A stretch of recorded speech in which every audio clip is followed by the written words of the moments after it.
Hoje a chuva não é impedimento, mas parte do cenário. É dia de dirigir até o maior loteamento da região oeste da cidade para conhecer a comunidade da Santa das Tempestades. Eu sou João Pedro Tartari e a nossa parada de hoje é o bairro Borges de Medeiros.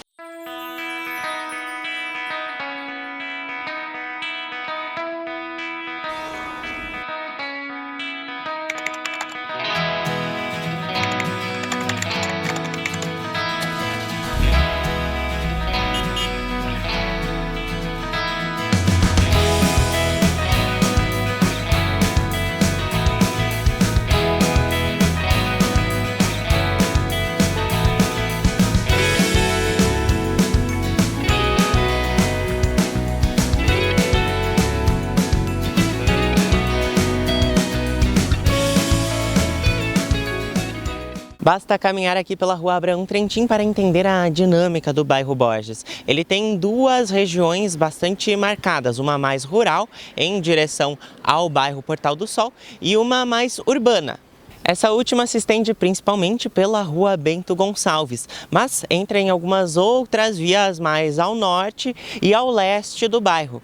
A área central do loteamento já foi referida como centro histórico e tem motivo. O bairro Borges de Medeiros tem mais de 110 anos de história. A gente tem relato de que começou em 1912. A Rua Abraão Trentin, que passa ali no Moinho, era a estrada geral na época. Era a que vinham da serra, que iam para Passo Fundo, passavam ali. Então não se tinha comunidade. Os moradores viram a necessidade de ter alguém para ensinar as crianças e convidaram o professor Fioravante Vivande Nossa Senhora do Carmo. Ele vinha ministrar aulas assim, tipo particular, né?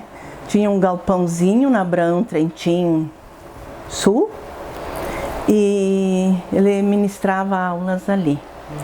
E do ponto de vista religioso, daí fizeram um capitel também, perto dessa escolinha, e rezavam ali o terço, e uma vez por ano vinha o padre ministrar os sacramentos.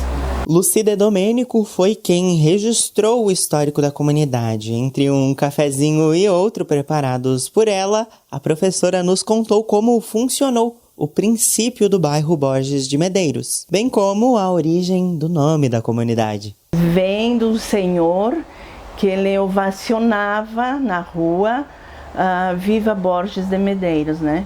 E Borges de Medeiros foi governador, na época diziam presidente do Rio Grande do Sul, da República Velha, né?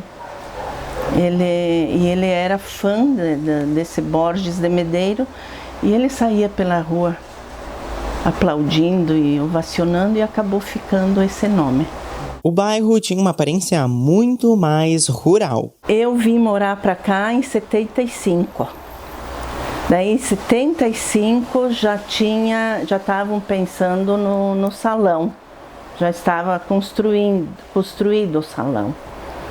Mas aqui ainda era bem assim, com poucos habitantes. Eu lembro que eu licionava no Charruas e a gente passava assim na estrada, era uma estradinha que ia até o centro. Tinha pouquíssimos moradores, eram potreiros que tinha gado. Na época o pessoal vendia leite para os moradores da cidade. A rua que fazia ligação com o centro é a atual Bento Gonçalves. Na época, a via se chamava Irineu Ferlin e colaborava com esse aspecto mais rural da paisagem. Seguidamente a gente via aqui na frente, não só aqui, mas para lá também, porque a boiada que passava ali, ela vinha demais do interior, lá por Três Passos, Nicolau Vergueiro, aquela região. Eram juntados um boi aqui, um boi ali, comprados e reunidos, formavam uma tropa, e com 4 ou 5 cavaleiros montados num cavalo treinado, traziam os bois de lá até no frigorífico Borella, agora BRF. Mas era lá. E juntavam a boiada, tínhamos potreiro bom. E a rua Bento Gonçalves nem existia. A grande maioria, dá para botar mais de 90%, eram todos de origem italiana, algum que outro assim, era de outras origens, portugueses, como a gente chamava de brasiliani. A tradição italiana está presente nos antigos hábitos. Não só aqui, mas em todo o interior colonizado, digamos assim, por gente de origem italiana, criavam porcos. Uma chiqueirada de porco, davam um caminhãozinho lá carregado de porco que ia para o frigorífico Borella. Né? De vez em quando tinha que matar por gasto de casa. Precisava de banha, precisava de carne, essas coisas aí que vem do porco. Então, eu tinha o costume entre diversos vizinhos, praticamente eram sempre os mesmos, mais amigos entre si.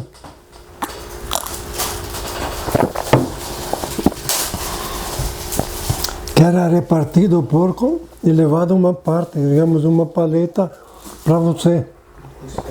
Quando você matava o teu, tirava uma paleta daquele porco para devolver para mim.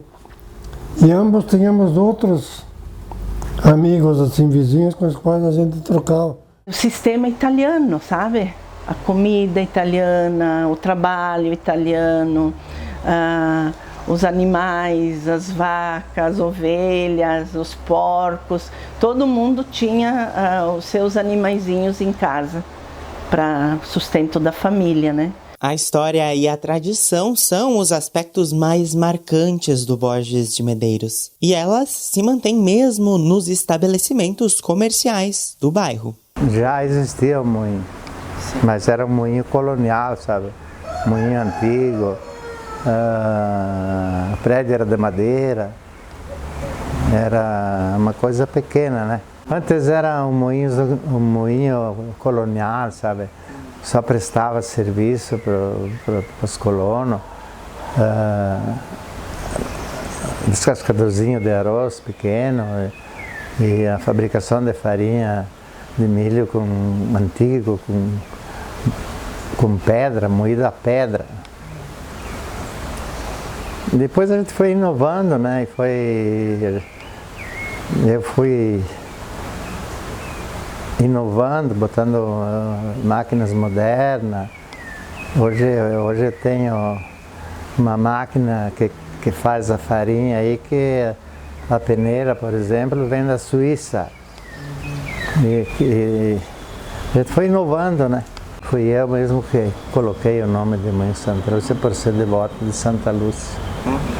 O Moinho Santa Lúcia fica no cruzamento entre as duas principais vias do Borges de Medeiros. A Rua Bento Gonçalves, que corta o loteamento de leste a oeste, e a Rua Abraão Trentin, que cruza o bairro de norte a sul. É nessa segunda que se concentra a parte mais rural do Borges, na proximidade do bairro Portal do Sol. Já a fração mais nova do bairro está no final da Rua José Tramontina, na forma do loteamento nativo. Este é uma espécie de extensão urbana do Borges de Medeiros, loteada em um terreno pertencente a João Collet, que foi cedido à prefeitura em 1992.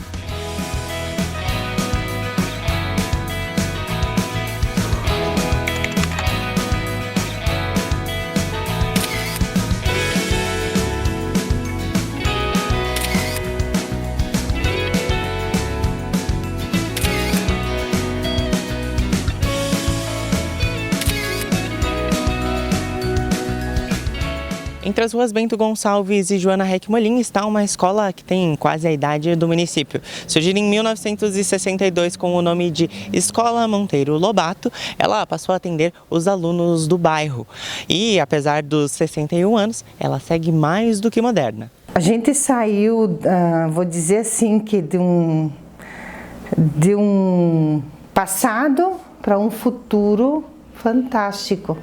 A escola toda nova, com lousa digital, sem nenhum quadro na sala de aula, com um laboratório de informática, com biblioteca, com auditório, com sala de AI, com sala de reforço escolar.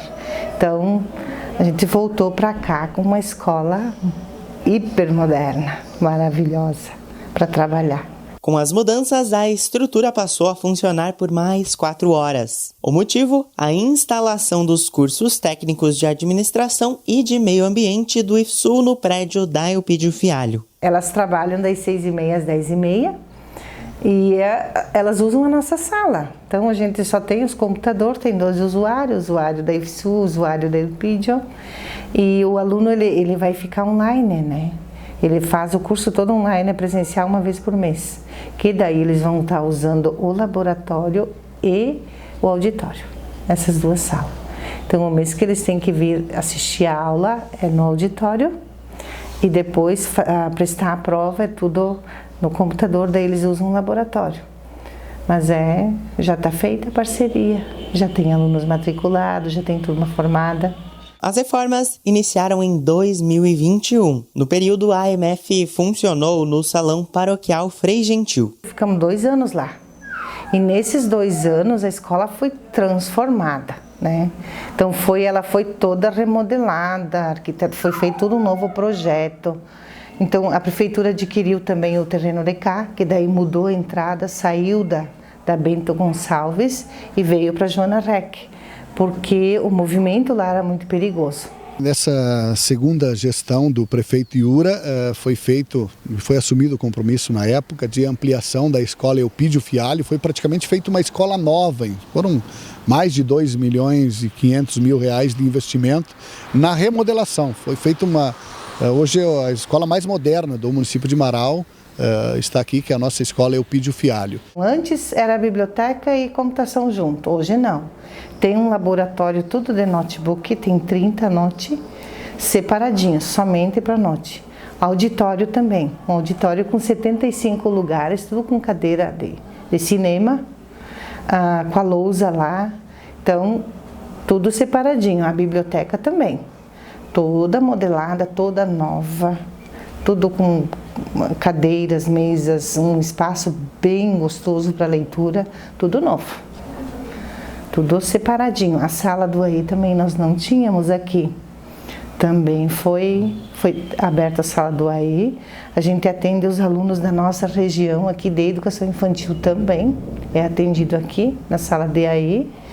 E os nossos. A educação infantil mencionada pela diretora existe na região na forma da EMEI Cantinho do Coração. A produção do Bairros de Marau tentou entrar em contato com a secretaria, a direção e a coordenação da escola municipal, mas não obteve resposta até o momento de fechamento deste vídeo. Assim, não foi possível gravar com o centro de ensino localizado na Rua Amatori Tramontina, número 248. Além das escolas, há outros espaços relacionados à prefeitura no Borges de Medeiros e obras pensadas para o maior loteamento da Zona Oeste da cidade de Marau. Também estamos projetando para os próximos meses aí investimentos também na pavimentação, na própria Abraão Trentin, que vai sentido Portal do Sol, bem como o Abraão Trentin do lado direito da Bento Gonçalves, que vai sentido o bairro Colina.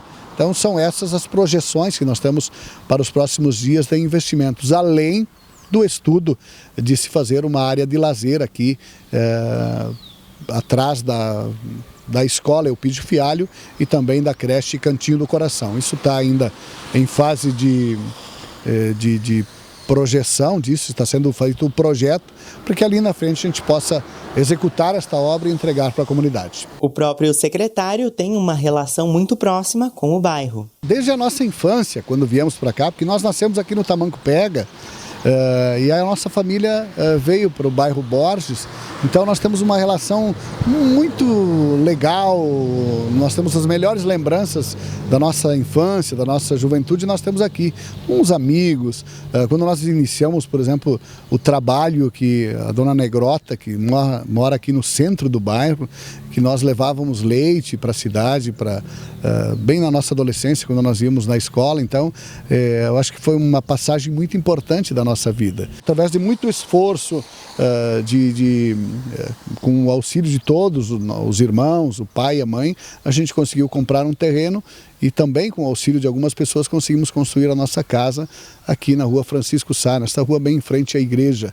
E ali foram onde os meus pais praticamente criaram os filhos e acabaram também vivendo até os seus últimos dias. Então, acho que a relação da família Zanquim aqui com a Vila Borges se entrelaça entre a história da Vila Borges com tantas famílias que construíram as suas histórias aqui. A família Zanquim também tem esta relação de amor e carinho por esta comunidade. Lembra que lá no começo eu falei que esse é o bairro da Santa das Tempestades? Pois bem, isso é por conta da padroeira da comunidade católica, Santa Bárbara de Nicomédia. Ela foi escolhida para cuidar do bairro justamente pela devoção dos moradores. Tinha uma pessoa muito devota, a dona Laura Ferlin, e ela venceu daí, né? Foi colocado a lista de 3 nomes, eu não me lembro dos outros santos, eu acho que um era São Pelegrino, e o povo escolheu Santa Bárbara. A origem da primeira diretoria da comunidade remonta aos anos 70, pela vontade dos moradores de se reunirem para celebrar a religião. Ele se reuniu na escola, se reuniu nas casas para poder rezar o terço, para poder celebrar a parte religiosa, que era o que contava muito na época, né? E aí com o tempo foi se pensando na ideia de fazer um salão, de fazer algo para unir a comunidade. Então mais ou menos é por aí o caminho. E veio um dinheiro da Alemanha, na época, para se construir o pavilhão. Na época se dizia o pavilhão, né, salão comunitário. E a partir daí que os primeiros fabriqueiros, a primeira diretoria começou a trabalhar na construção do salão, abrindo valetas e começando bem braçal mesmo para poder construir o que é o Salão Comunitário Santa Bárbara hoje. Alberto Primo Tonial foi o primeiro presidente da comunidade. Eu sei que pouco tempo que eu tinha vindo aqui para Areial Grande para cuidar dos 2 lados da casa e eu tinha sido eleito presidente. Eu sei que peguei a picareta, pai, não me lembro mais o que, junto com outros que tinham sido eleitos também na mesma diretoria, para cavocar na terra, para poder colocar os fundamentos, as primeiras pedras para construir o salão. E agora, em 2024, a diretoria completa meio século de existência. A ideia é que a marca seja comemorada com uma festa especial. A gente faz toda uma organização e aí tem a parte religiosa, que tem o tríduo, daí no dia tem a missa festiva, que é a missa, o ponto alto da festa é a missa, né, em comemoração à padroeira. E tem todo um trabalho em cima disso, na preparação dos comes e bebes, na preparação religiosa, na preparação festiva, tudo isso a gente chama festeiros, chama o pessoal do conselho comunitário, que existe também, para nos auxiliar, para que o evento aconteça a contento de todos. A grande extensão de um bairro que mistura o urbano ao rural, a presença marcante da tradição italiana e a modernização que ocupa cada vez mais espaços tradicionais. O Borges de Medeiros é mais um espaço aconchegante de Marau. Por hoje é só, mas fique de olho nas nossas redes sociais para saber qual será o próximo bairro e até mais!